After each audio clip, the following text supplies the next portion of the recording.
Today on Great Places Seen, my cross-country road trip continues through New Mexico to a popular state park where you can roam the trails and mountainsides in search of gemstones and rocks formed in the distant past, but sitting on the ground in plain sight for anyone to claim, as we train sights on the views all around.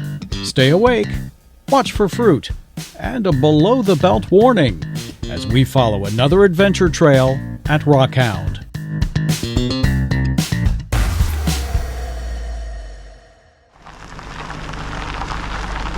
The bustling pace of my nearly 7,000-mile road trip continues as I'm now heading back east. I've been making up this trip as I go.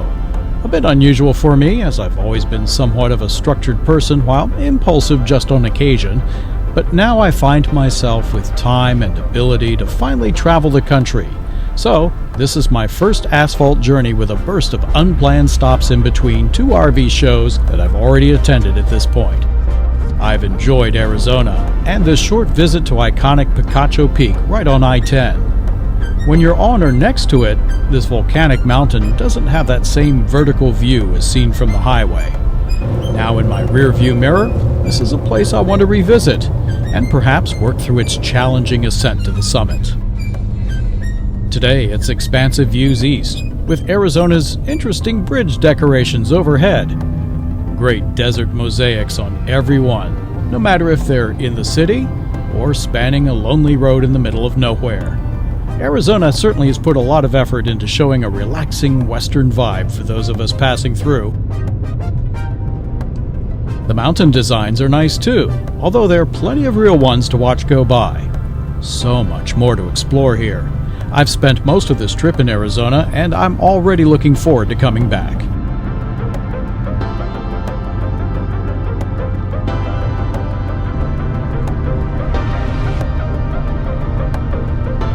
Today's drive, pretty straightforward. It's all I-10 from Picacho Peak to New Mexico. I'm going just south of Deming to Rockhound State Park. I had looked at Rockhound on the way west, but it was totally booked. Couldn't get in there, so obviously I didn't stay there. But on the way back there was an opening, so I snagged it, and that's where I'll be tonight. Today the scenery has changed. It's the grassland prairies in between mountain ranges. We're heading east. Yeah, that's what I like to see rolling down the road. But that Porsche can't pull a trailer. I've said it many times, the rocky reliefs and magnificent mountains captivate my attention. I love driving through them, by them, climbing on them, and admiring them from camp. While there are plenty more to come, the dramatic landscapes are increasingly being spread out by rolling plains and expanses of arid land.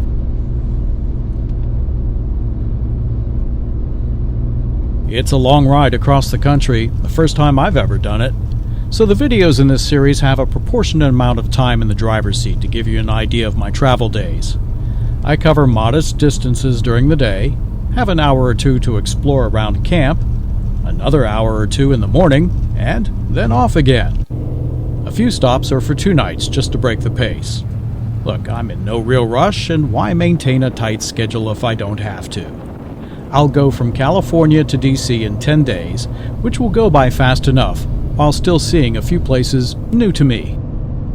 My trip is during the dead of winter, which makes this stretch in the southwestern United States very pleasant. I've had some freezing nights along the way, but nothing much different than today's clear blue skies. I really have been spoiled by excellent weather, which will continue to follow me nearly all the way home, where at the moment, another winter weather advisory is in effect. Every day my phone pings with another warning of extremely cold temperatures in the DC area. It seems so far removed from my short-sleeve enjoyment of the West in January, almost a bit unbelievable, as are the dust storm warnings plastered all over this route. Yeah, I know there are times when it gets serious here, but right now the only thing blowing is me past all the signs.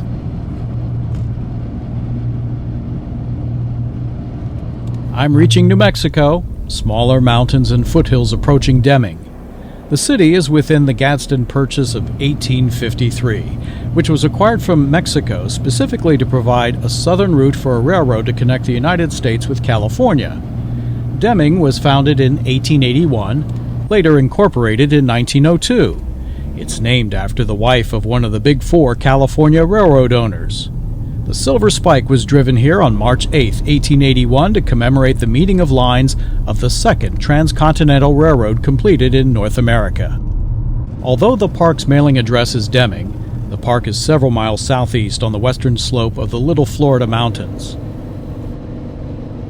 Not too bad, at least I will get in before the sun sets, and it is beautiful out here in this golden hour light. And nobody on this little two-lane road, which is nice. I have no interest in buying land for my trailer anywhere, especially this far from home. However, I've seen online there are a lot of so-called cheap land plots here. It's right off of I-10 if that's something maybe you're interested in. It's 35 miles north of the Mexican border, about 60 miles west of Las Cruces. Well, look at that. This is called Florida Street. Most parks, check-in is something like noon, 1 o'clock, 2 o'clock. Check-in here is at 4 o'clock. Checkout time is late, 2 o'clock, which is fine. I'm here at about 5:30, and it doesn't look like there's any place to actually check in, so I'm just going to my space. Very nice visitor center. Looks like a very interesting campground, though.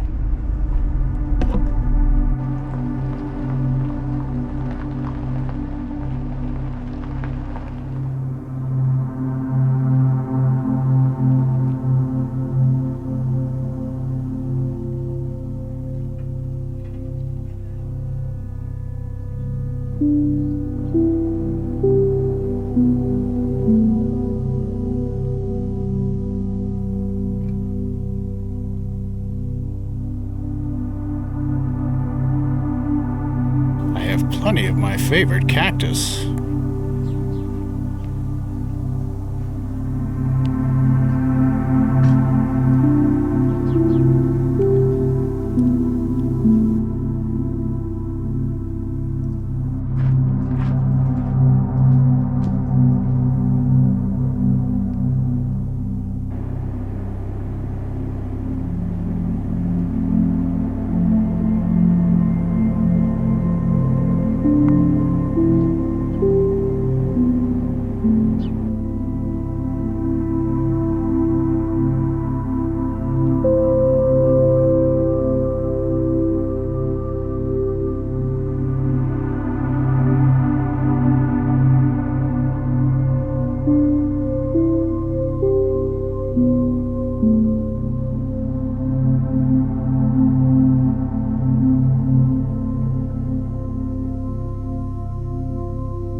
There's a tree out my back window. I have a little view of the mountainside, but it's more about getting outside today. So it doesn't really matter what's out the back window on this visit.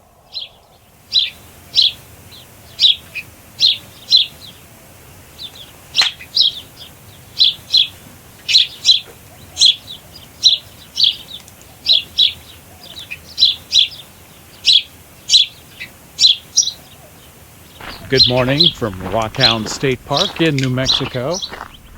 And as the name implies, this is a park where you can go find all kinds of different rocks. While most parks ask you not to take things home, this park says you're welcome to take rocks back as souvenirs. Well, let's go see what we can find out on the trail. One of the things we're going to be looking for are thunder eggs and geodes. Those began as bubbles in volcanic rock, and over time the outer shell of the bubble hardened. Water containing silica is in the inside wall of the hollow cavity. You've seen them. Broken apart, they're really cool. Now, thunder eggs mimic the geodes, except they're solid. They have no cavities. Thunder eggs are formed from volcanic material, unlike geodes. The rough exterior of the geode or thunder egg gives no indication of the secrets held within. A couple of these we'll just have to guess. Of course, western diamondback rattlesnakes are here. Again, it's January. Probably not going to see many. Spring Canyon State Park, which is next door, has a lot of different animals in there, including the ibex goats.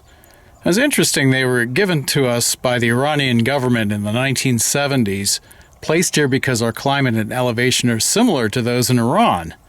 27 goats were the original number. Now they're about between 200 and 500. Ibex goats from Iran. That one's a little too large for a souvenir. But you have rocks everywhere. In the wall, on the ground, on the mountainside. So we're going to try out the Thunder Egg Trail through the small Florida mountain range. They say it has great views of the surrounding valley and big Florida mountains. Also, there's a spur path to a prime rock hounding area for geodes. Well, we're going to check that out. The Thunder Egg Trail, they say, is well marked. It leads visitors to the main camping loop. Let's see if we can follow it. Jasper Trail first.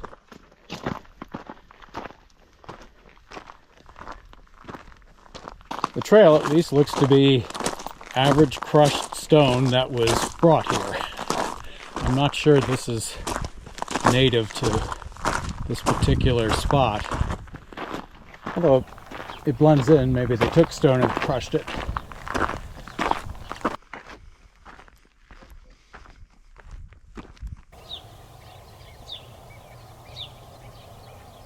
I really have no idea what kind of rocks I'm looking for. I'm just out here. I'm not a rock aficionado.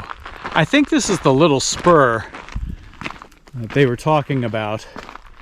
Their map isn't very detailed and the signage is not great, but we'll check up here a little bit into this wash. And as we saw below, some of the signage has seen better days. The state park has been here for a good while, and people come here to rock hound all the time. So you would have to think, isn't this picked over a little well? How are you going to find something? I don't know. Oh, look up here on the trail. Plant identification. I have set the timer on my phone so that I have plenty of time to return to the trailer, make some lunch, and have a nice, easy getaway. A lot of times I get out here on the trails and I find myself a little too far out. And then I'm trying to rush back and then rush through, packing up everything and getting on the road, ending up starting later than I had wanted to, and of course then arriving later than I wanted to. Now, not today.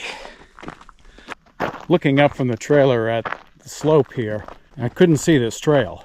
It's very well hidden. I could see part of the other trail, which we'll take in a minute after this one, but this one was very well concealed. At least viewing it from the campground. And look at it. It's very wide, well maintained, easy. Just kind of scoots along the slope here. There's even a bench way down there. This may connect in the upper part of the campground. I didn't see any trail coming off of that area, but that doesn't mean it's not there. And I'm not walking back to the campground now, so I'm turning around. This campground is all gravel, although the pads are pretty level. Mine was extremely level. I had very little to do to get my trailer set perfectly. Really not a bad site in the house, although I would go with some of these upper level sites that you see to the right. That's where I am. Although down here in the foreground, not too bad. I think this is a non-electric area. Otherwise, you have electric and water. I had plenty of water in my tanks. I brought them with me. And they have facilities. Each site has a nice little gazebo and a metal picnic table with great views, either looking up here on the mountainside or down toward the valley. And depending on the time of day, you know, the light is spectacular. It's a fairly small campground, and it tends to fill up. I was going to try to stay here on my way out west, and there were no sites available. I checked on the way back and was able to snag one open spot, and I think I got a really good spot. For not having a choice, I ended up here, way up high above most everyone else. And in this shot, you can see neighbors, but at the site itself, it feels very secluded. Number 26 if you're interested. From here you can see the basic layout of the campground. It's essentially one big loop. It appears relatively flat from this angle, but it does go uphill from left to right as you're looking at it. Again, the site's very level. The other thing I like about this park is they've done a nice job about creating large sites. Even though you have neighbors, it's not tightly packed. This view kind of compresses it so it looks like everybody is right next to each other. But there's a lot of space there. I think that's one of the things that disappointed me about Joshua Tree. They have a park the size of Rhode Island, and yet the camping spots there barely fit one vehicle in a trailer or a Class A. It's so tight, and everything is right on top of each other. You have all of this room. Make a big campground. It's not that difficult.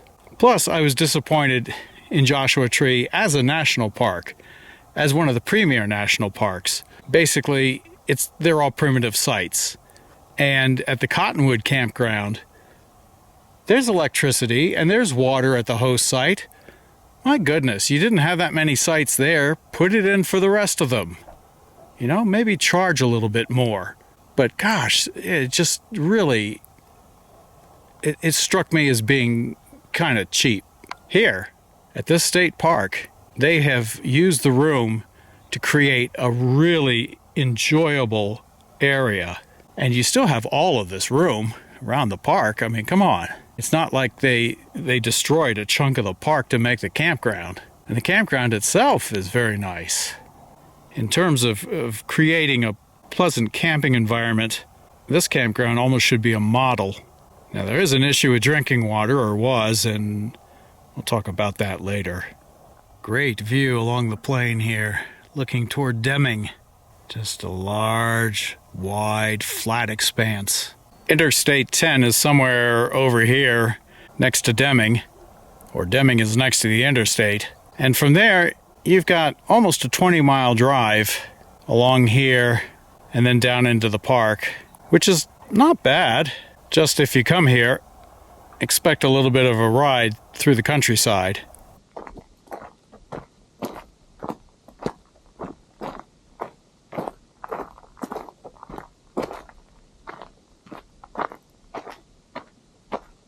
The other thing I like about this park is, even though it is somewhat remote, cell phone coverage is very good here, because the peaks of these mountains, as you may have seen in some of the shots, there are plenty of towers up here. That's also one of the beats that I had with Joshua Tree being a national park. You had almost zero cell service. I think in this day and age that's almost irresponsible. There are things on the mountaintops in Joshua Tree. I don't know what installations they have there, but my goodness. Cell phone tower, or at least the what transmits the cell signals can easily be put up there. You know, I think that's a safety issue. You have such a huge remote area. I drove 100 miles through Joshua Tree, and you really should have some sort of cell service there in case of emergency. Now, I will say, when you're out here, put your phone away and just enjoy what's here. I mean, really, you're here, and maybe only here for once ever. So take it all in. That rock, at first I thought was a hawk. It's just a rock.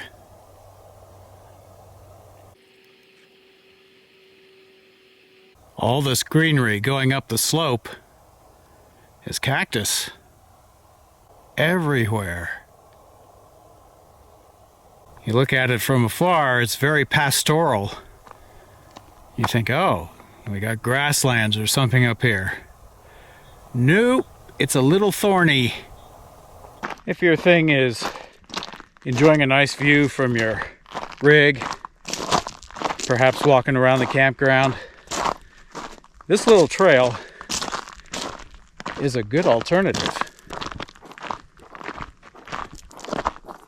It's not difficult, and you get quite a bit of scenery, and of course the overlook of the campground and surrounding area.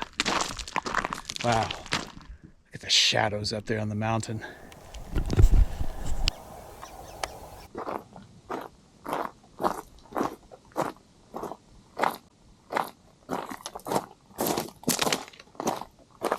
It's kind of a fun reveal when you're going to a campground for the first time, and especially out on the highway. You're looking at mountains and ranges off in the distance, and you don't realize which ones may actually be next to your campground. This one over here, I was watching from Interstate 10 for a good 20 minutes, and it ends up I'm camping next to it. Oh. Yes, talking and walking at the same time sometimes requires some agility. This is one of those trails you can't really get lost. It's very open. You can see where you are in relation to the campground. And of course, just follow the sun. And I'll give you the direction you need. Look at this. Did not expect to see a bench up here. I've seen some hounds. I've seen plenty of rocks, but I have not rock hounded the ones that they say are here. Just a lot of cactus. This little area looks like a dead end. Let's backtrack. It's always a function of who your neighbors happen to be at the time, but the campground was extremely quiet. And up here in the hills, yeah, it's super quiet.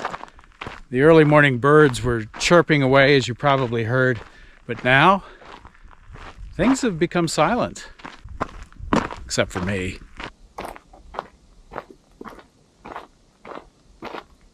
Maybe an ibex sheep was here.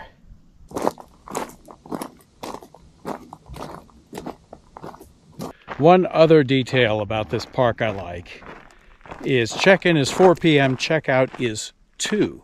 Very generous, because most checkouts are earlier, noon, 1, and you're kind of rushing to get out. 4 o'clock is a little bit late. I have a feeling you can arrive early as long as your site is available, or you can just wait in the day use area. And that timing seems to make a lot of sense. Like today, I'm going to roll at noon, and it's going to take me until after 4 o'clock to reach my next campground. That's okay, because check-in is at 4. So in that sense, I think New Mexico has it right. New Mexico State Parks, compared to the others I've been in, a little bit pricey. They do cost more here. Perhaps not as awe-inspiring views as you may find in other places. However, I will say Rockhound does have a charm to it. And it's a very nice hike through this trail. By the way, I've seen no one else up here. I think they're missing out.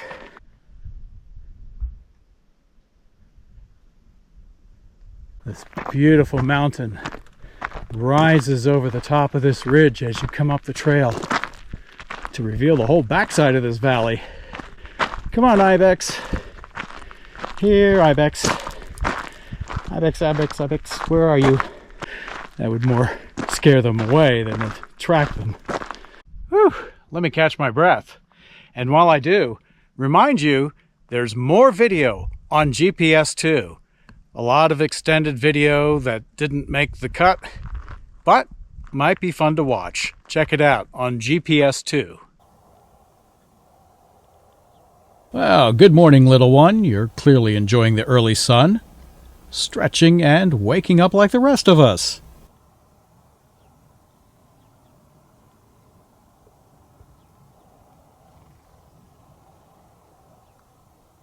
And others are looking for breakfast. Great trail scenes in the Little Florida mountains.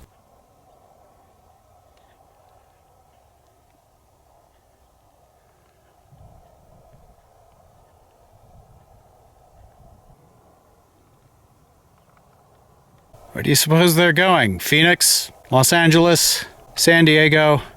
All possible. And right now, some of those folks are looking out the window at this. But they can't pick out such detail from the air. I never could.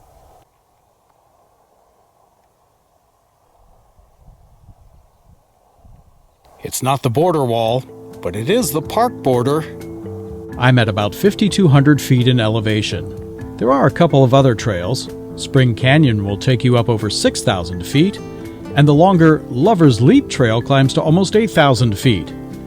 If I only had more time. It leaves plenty of interest for a longer, future visit.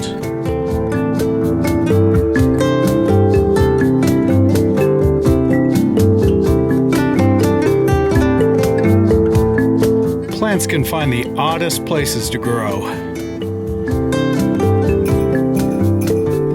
Try putting that pineapple on your pizza.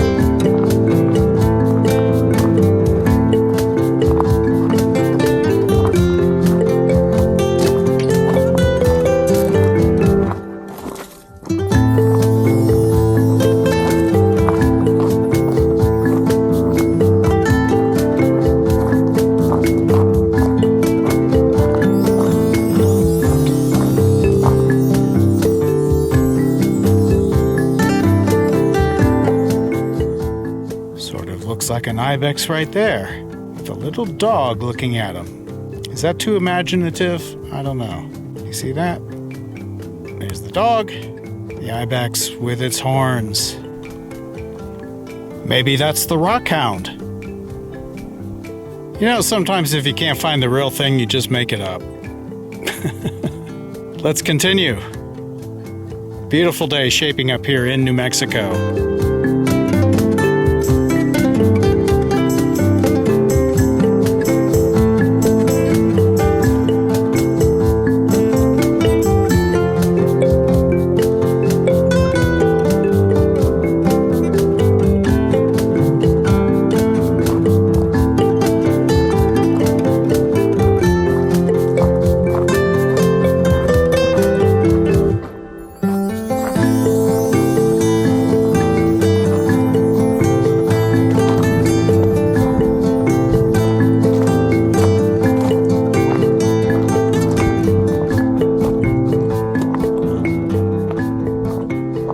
Looks like perhaps a couple of people rockhounding.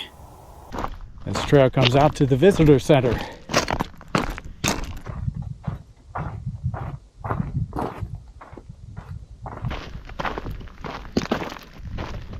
A nice morning hike.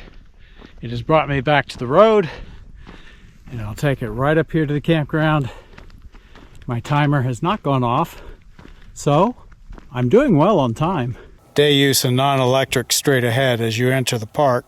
Here you can get a better perspective of the campground moving uphill toward the slope. I had mentioned there was a water issue. I'm okay because fortunately I'm still carrying enough in my tank. But if you browse the website, you'll find a rather conspicuous typo. If the water has treatment issues, well, you indeed could be feeling it in a pubic way. I won't indulge here in too much below-the-belt banter. No one was in the park office at the time when I wanted to ask about it, and apparently no one has in the many months between my visit and this video, as the post was still online when I checked. The park also says it's not hiring. I guess that includes a web editor. If you do come to Rockhound, check the water situation before. I mean, it seems okay. Water tends to flow down and, well, you want to make sure it all exits okay. I guess that's an added definition to the term safe travels. Before my uneventful exit, I'm enjoying a great spot to eat.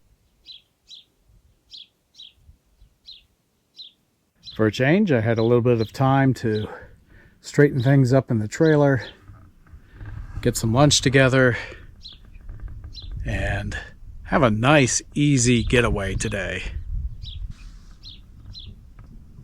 It often pays to carry what you need on board, at least enough until you're comfortable resupplying down the road.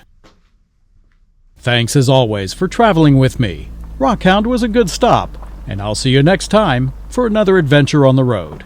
Safe travels!